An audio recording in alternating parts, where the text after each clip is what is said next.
Cambridge English, Ielts 10, published by Cambridge University Press and Cambridge English Language Assessment, 2015. This recording is copyright. CD 1. Test 1. You will hear a number of different recordings and you will have to answer questions on what you hear. There will be time for you to read the instructions and questions, and you will have a chance to check your work. All the recordings will be played once only. The test is in 4 sections. At the end of the test, you will be given 10 minutes to transfer your answers to an answer sheet. Now turn to Section 1. Section 1. You will hear a telephone conversation between a travel agent and a customer. First, you have some time to look at questions 1 to 6.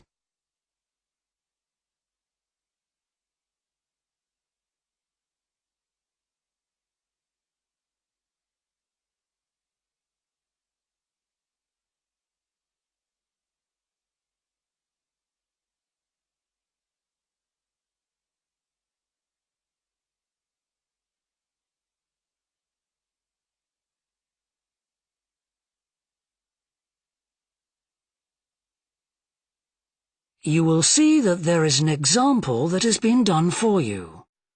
On this occasion only, the conversation relating to this will be played first. Good morning, World Tours. My name is Jamie. How can I help you? Good morning. I want some information on self-drive tours in the USA. Could you send me a brochure? Of course. Could I have your name, please? Andrea Brown.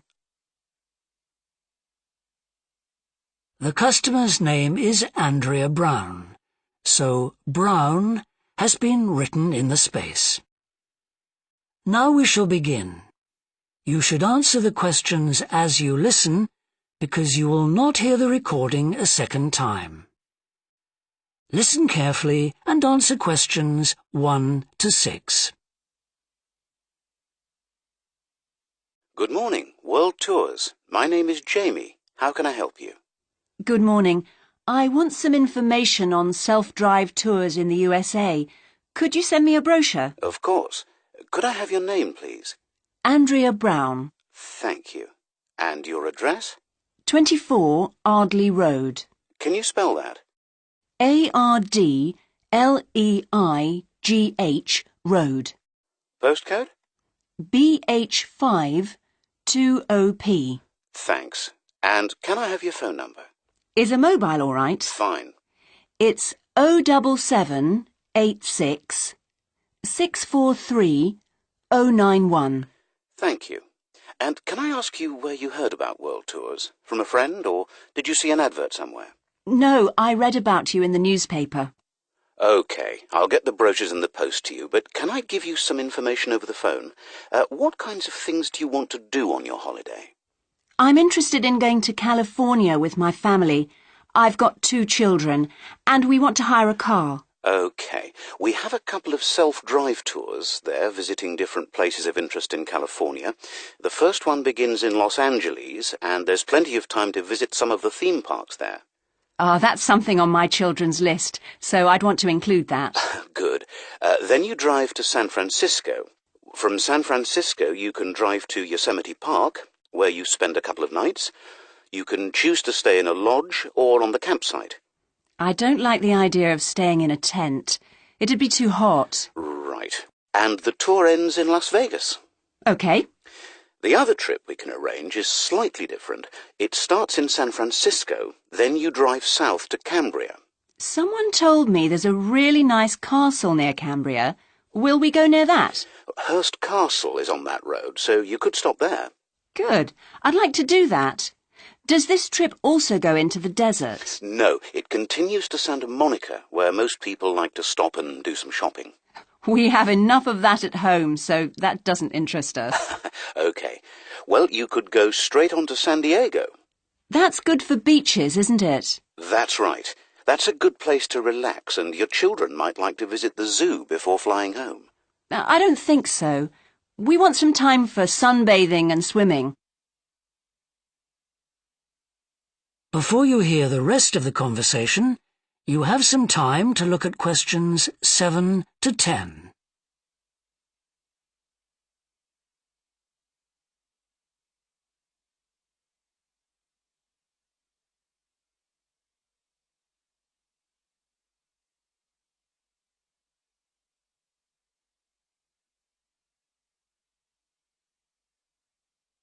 Now listen and answer questions 7 to 10.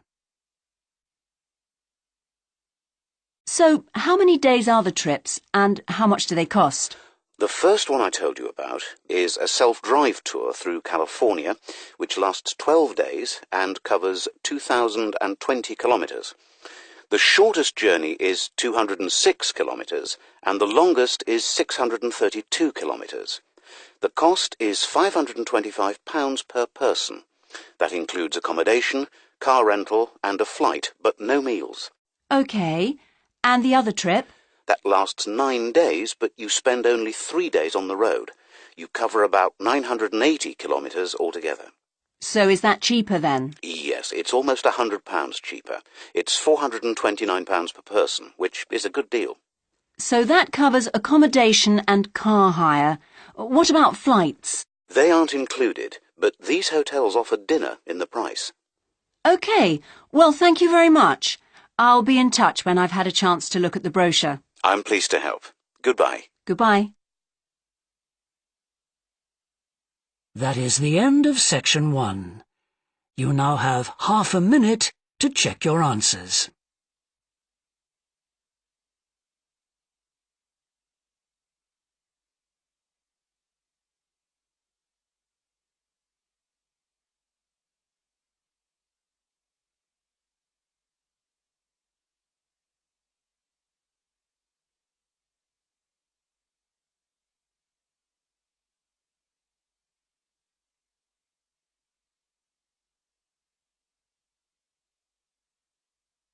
Now turn to section 2.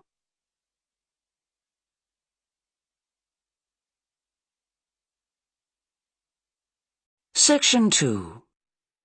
You will hear a fitness manager of a leisure club talking to some new members. First, you have some time to look at questions 11 and 12.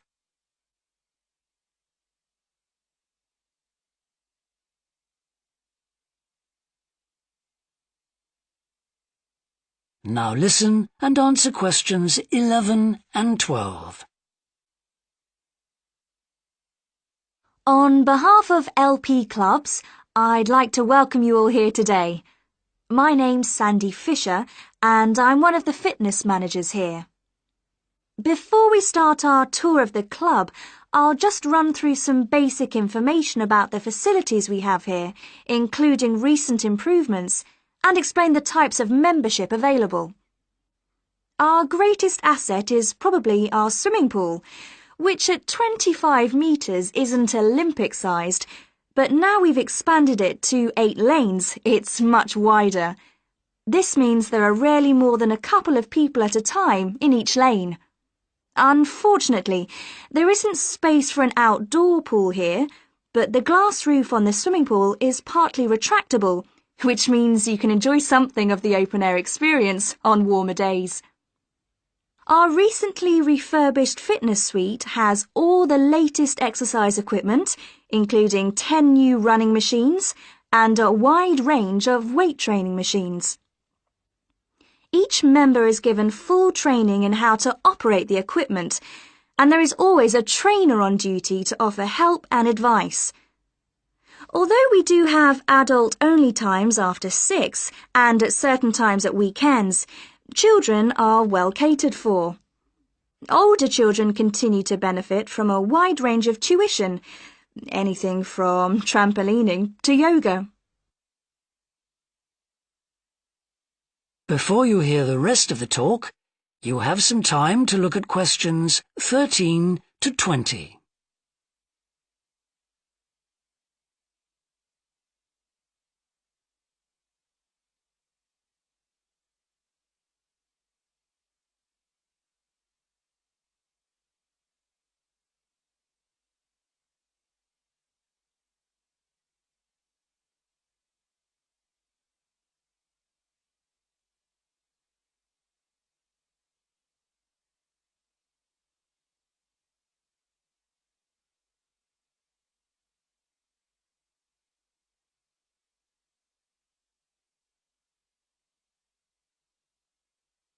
Now listen and answer questions 13 to 20.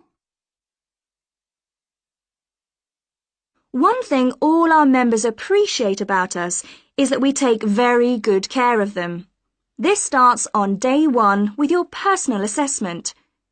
You are asked to fill in a questionnaire giving details of any health problems. One of our personal trainers will then go through this with you. The trainer will then take you through the safety rules for using the equipment in the fitness suite. During your next exercise session, a personal trainer will work with you to make sure you understand these. It's very important to do this because we really do want to avoid having any sports injuries. There's a lot more to looking after yourself than simply lifting weights. At the end of the personal assessment, the trainer will draw up a plan outlining what you should try to achieve within a 6-week period. This will then be reviewed at the end of the 6 weeks.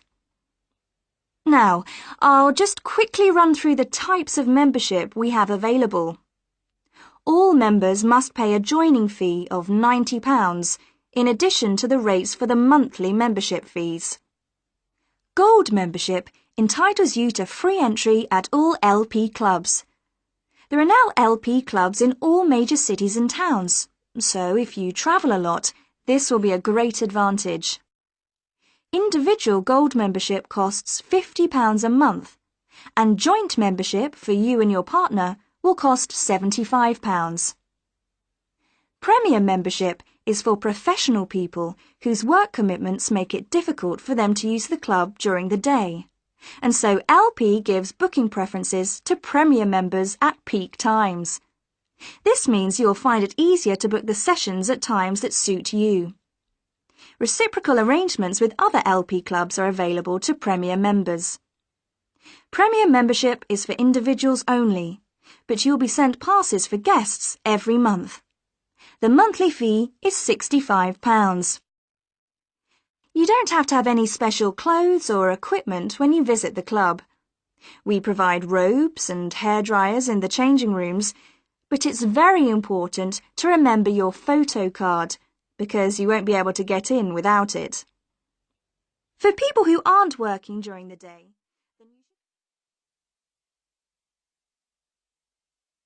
That is the end of section 2. You now have half a minute to check your answers.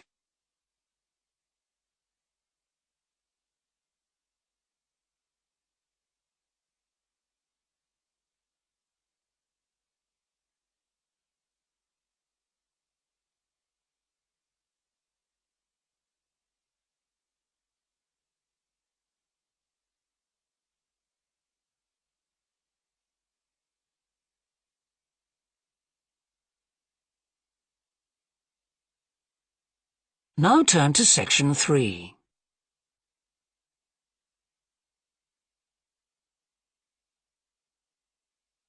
Section 3.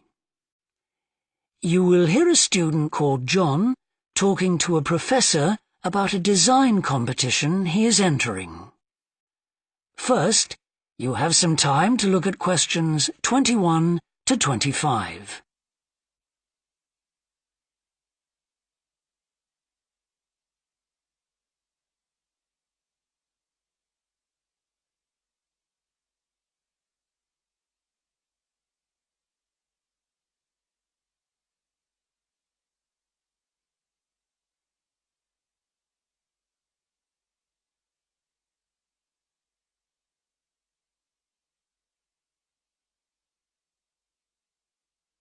Now listen carefully and answer questions 21 to 25. Hello, Professor. I'm John Wishart. I'm working on my entry for the Global Design Competition. My tutor said you might be able to help me with it. Ah, yes, I got a copy of your drawings. Come in and tell me about it. What sort of competition is it? Well, it's an international design competition, and we have to come up with a new design for a typical domestic kitchen appliance. I see. And are there any special conditions? Does it have to save energy, for example? Actually, that was the focus in last year's competition. This year's different. We have to adopt an innovative approach to existing technology using it in a way that hasn't been thought of before. I see, that sounds tricky. And what kitchen appliance have you chosen? Well, I decided to choose the dishwasher. Interesting. What made you choose that? Well, they're an everyday kitchen appliance in most Australian houses, but they're all pretty boring and almost identical to each other. I think some people will be prepared to pay a little extra for something that looks different. It's a nice idea. I see you've called your design the rock pool. Why is that? Basically because it looks like the rock pools you find on a beach. The top is made of glass so that you can look down into it. And there's a stone at the bottom. Is that just for decoration? Actually, it does have a function.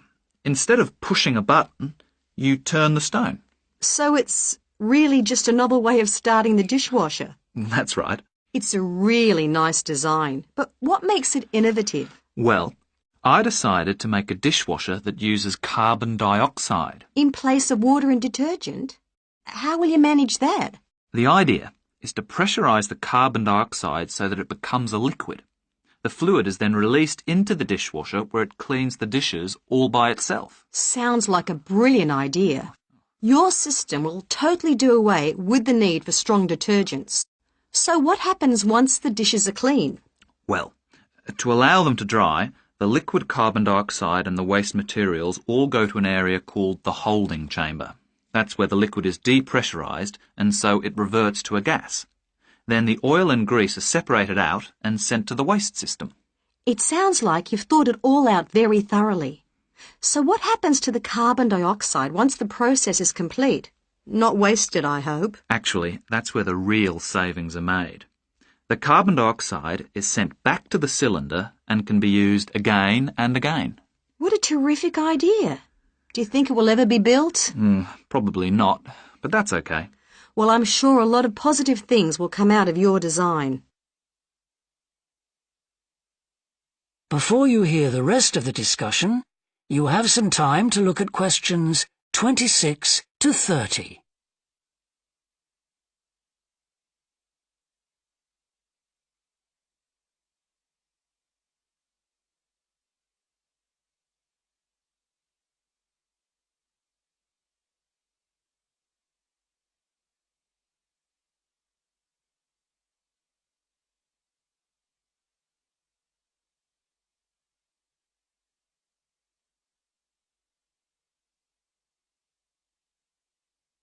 Now listen and answer questions 26 to 30. Now, you seem to have thought about everything, so what exactly did you need me to help you with? Well, my design has made it to the final stage of the competition, and in a few months' time I have to give a presentation, and that's the part I was hoping you could help me with. Right, well, that should be easy enough. What have you managed to do so far? Well, I've got detailed drawings to show how it will work, and I've also written a 500-word paper on it. I see. Well, if you want to stand a good chance of winning, you really need a model of the machine. Yes, I thought I might, but I'm having a few problems. What's the main difficulty so far? Let me guess. Is it the materials? Yes. I want it to look professional, but everything that's top quality is also very expensive. Look, projects like this are very important to us. They really help lift our profile. So why don't you talk to the university about a grant? Oh. I can help you fill out the application forms if you like. Oh, that would be great. You'd better show me this paper you've written as well. For a global competition such as this, you need to make sure the technical details you've given are accurate and thorough. Oh, that would be a great help. Is there anything else I can do? Well, I'm really nervous. That is the end of section 3. You now have half a minute to check your answers.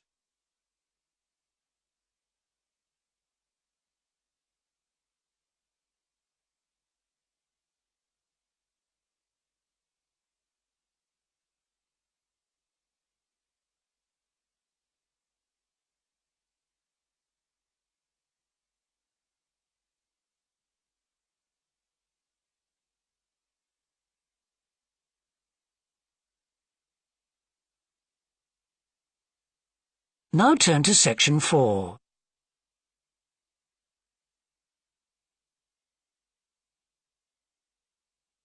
Section 4. You will hear a university lecture about an endangered bear in British Columbia, Canada, known as the spirit bear. First, you have some time to look at questions 31 to 40.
Now listen carefully and answer questions 31 to 40.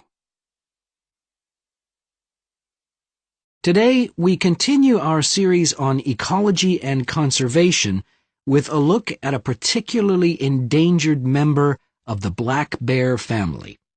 1 in 10 black bears is actually born with a white coat, which is the result of a special gene that surfaces in a few. Local people have named it the spirit bear, and according to the legends of these communities, its snowy fur brings with it a special power. Because of this, it has always been highly regarded by them, so much that they do not speak of seeing it to anyone else. It is their way of protecting it when strangers visit the area. The white bear's habitat is quite interesting. The bear's strong relationship with the old-growth rainforest is a complex one. The white bear relies on the huge, centuries-old trees in the forest in many ways. For example, the old-growth trees have extremely long roots that help prevent erosion of the soil along the banks of the many fish streams. Keeping these banks intact is important because these streams are home to salmon, which are the bear's main food source. In return, the bear's feeding habits nurture the forest. As the bears eat the salmon, they discard the skin and bones in great amounts on the forest floor, which provide vital nutrients. These produce lush vegetation that sustains thousands of other types of life forms, from birds to insects and more. Today, the spirit bear lives off the coast of the province of British Columbia on a few islands. There is great concern for their survival, since it is estimated that less than 200 of these white bears remain. The best way to protect them is to make every effort to preserve the delicate balance of their forest environment. In other words, their ecosystem.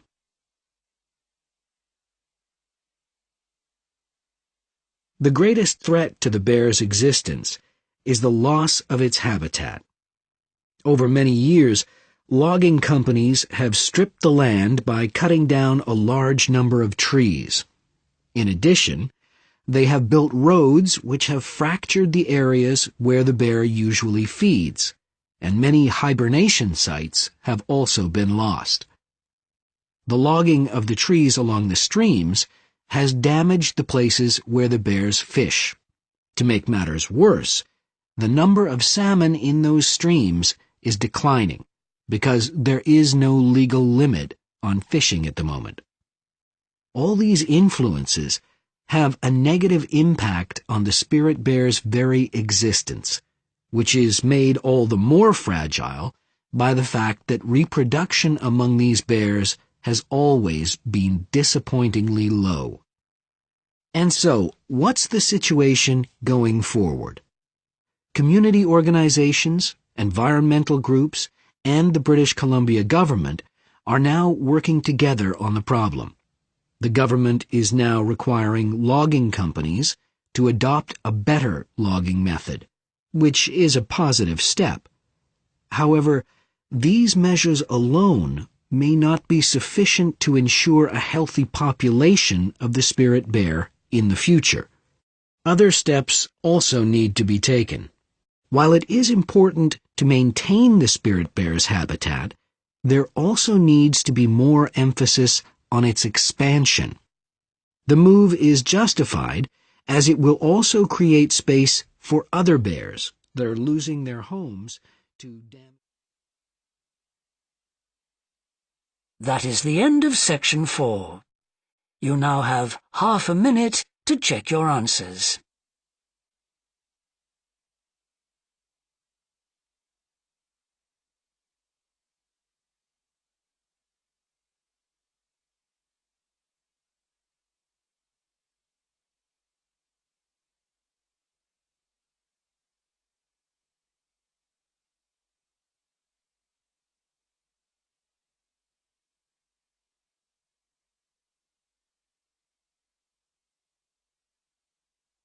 That is the end of the listening test. In the Ielts test, you would now have 10 minutes to transfer your answers to the answer sheet.